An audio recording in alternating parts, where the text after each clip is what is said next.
Using stories for marketing, the basics. So how do you go about using stories for marketing? How do you take a form of communication that is designed to self-destruct like the start of Mission Impossible and use that as a way to draw in more visitors and to make more sales? Well, that's where you're going wrong to start with.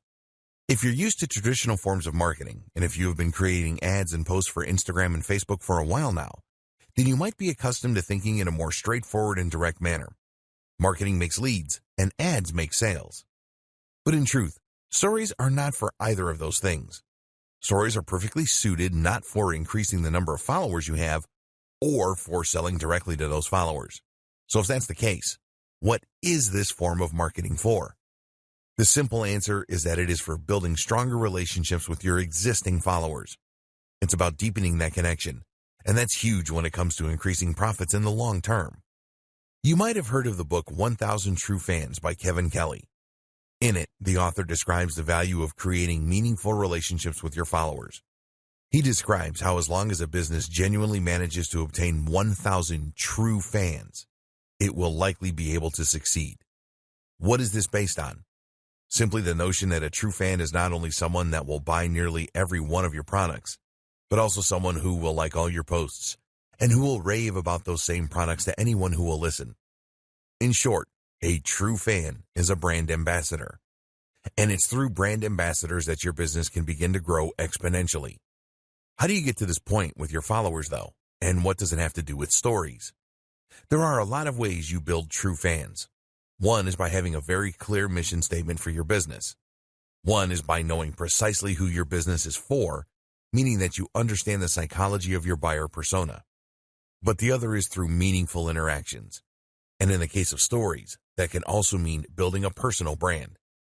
Stories for trust, engagement, and personal brands. It is common knowledge that most buying behavior is based on emotion rather than logic. We buy things because we see them in the store, think they look desirable, feel tired, and are worried we'll miss out if we don't buy. That's why, often, when we go away and really think about a purchase prior to making it, we decide better of it. With emotion being such a key factor when it comes to spending, it should be no huge surprise to learn that we are more likely to buy when we feel that we really know, understand, and like the seller. Better yet, if we feel that the seller has views that agree with our own. This puts us at ease. We feel better about buying from someone we know because we feel it's less likely they're going to try and con us. Likewise, we often want to please the seller. Finally, if we feel that their beliefs are aligned with ours, then we might feel as though buying from them will in some way align us with them and help to strengthen our sense of identity. And that's where stories come in. Many businesses will create a lot of marketing and advertising that is highly polished and staged. Products look perfect with ideal lighting and professional-looking backdrops, while the personality selling the product is never shown. We feel very detached from these kind of brands, which is why the average person doesn't exactly shed a tear when they feel that a big corporation is going bankrupt. This is even more true when it comes to selling B2B a lot of the time. This method is getting increasingly old-fashioned, though, as the company in question fails to build any trust, to demonstrate anything that would make it unique or stand out, or to demonstrate any personality. If you run an online business, then your Instagram account might have the same problem. It might well be filled with lots of stunning-looking images of products, or perhaps lots of inspiring quotes, or photos of your lifestyle that are designed to look perfect. This is the image you want to portray. And you know that by including even one unpolished-looking photo, you will make the entire account look less messy. But this is where the nature of the story is ideal. This is a temporary image that will never be included on your profile. That means you can include anything you like here, and in 24 hours, it is going to be gone. This in turn means you're permitted to peel back the curtain just a little and to show your followers how the sausages are made, so to speak.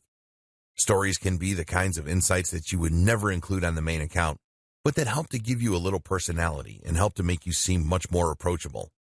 Let's say, for example, that you are a high-profile lawyer. You could use stories to share aspects of your life, not only the travel and nice hotels, but also your preference in sandwich, your gripes with the queues at your bank, normal stuff. Likewise, a local business might share a story about a fun customer who came into their store, or about the parade outside that is driving away customers. They might even include a photo of their dog, or a short post about how they loved the latest Marvel movie.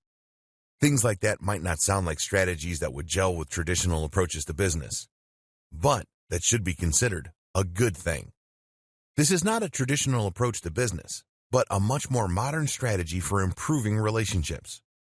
These posts don't need to be on topic, but they do need to be on brand in as much as they should allow a side of you and your business that you want to be seen.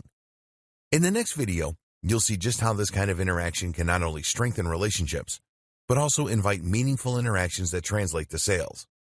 If you're worried about being too personal, then you can use this kind of behind the scenes to show you setting up the shop or your staff enjoying drinks out.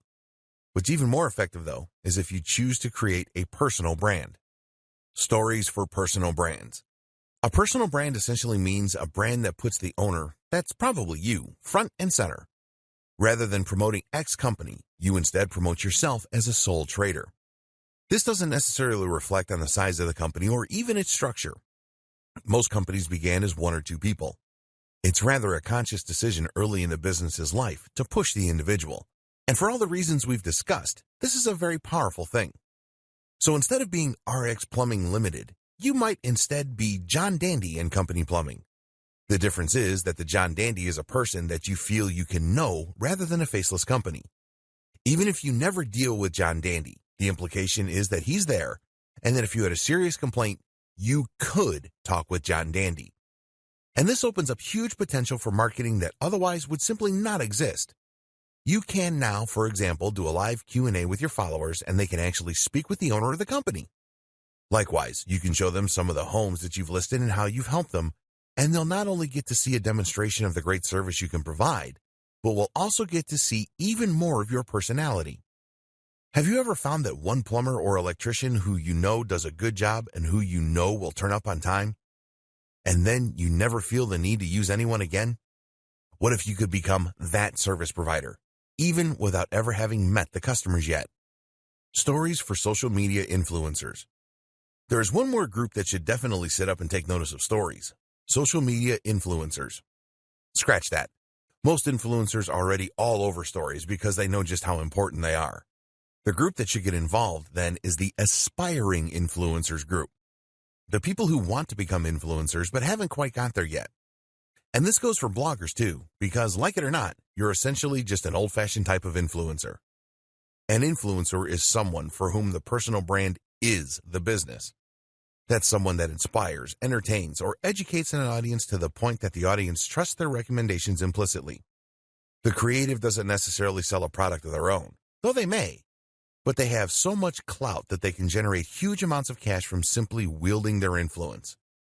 For example, did you know that the going rate for a sponsored post on an Instagram account with 200,000 followers is $1,000? On YouTube, it's $1,000 for every 100,000 followers. That's big when you consider that there are plenty of accounts out there with over 1 million subscribers or followers. That in turn equates to $10,000 for a single post. On Instagram, it takes about 2 minutes to post an image. In other words, then, the potential ROI for a successful social account is gigantic. And how do you get to that point? Using stories is an absolutely essential way for all the reasons we discussed. It lets people come along on your outings and feel that they know you, that they're part of your story.